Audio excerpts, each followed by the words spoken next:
আমি নবী তোমাকে বলে গেলাম তুমি এখন মোবাইলে যা করবে না তোমার চোখের জিনা হবে।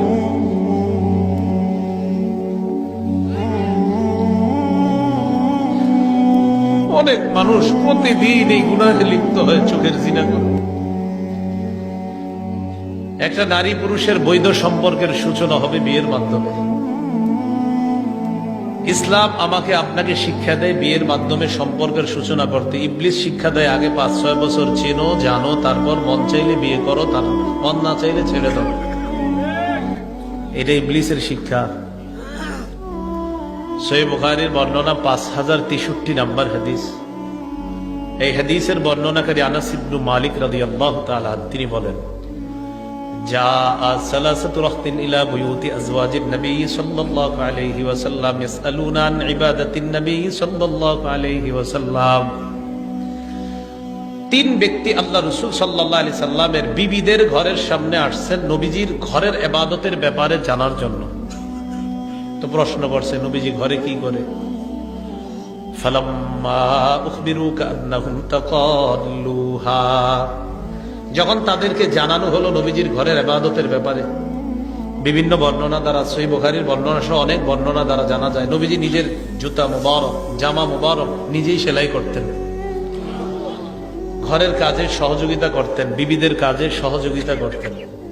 তো যখন জানানো হলো নবীজি ঘরে এই করে, কান্নাহুম তাকাল্লুহা, ওই তিনজনের কাছে নবীজির ঘরের ইবাদত কম মনে হলো, তারা নবীর ঘরের ইবাদতটা কম মনে করলো, আর একটু কমিয়ে দেন আওয়াজটা।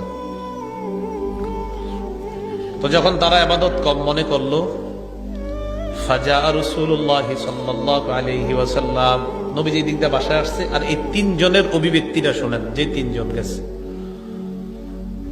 فقالوا أين نحن من النبي صلى الله عليه وسلم وقد غفر الله له ما تقدم من ذنبه وما تأخر।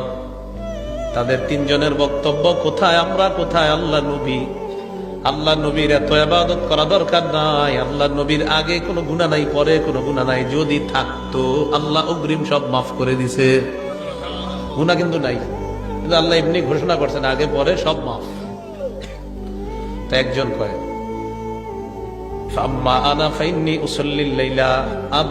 একজন কয় আমি সারা রাত নামাজ পড়বো, আমি ঘুমাবো না। ওনার মতে সারা রাত নামাজ পড়ার মানি হলো বড় ইবাদত গুজার।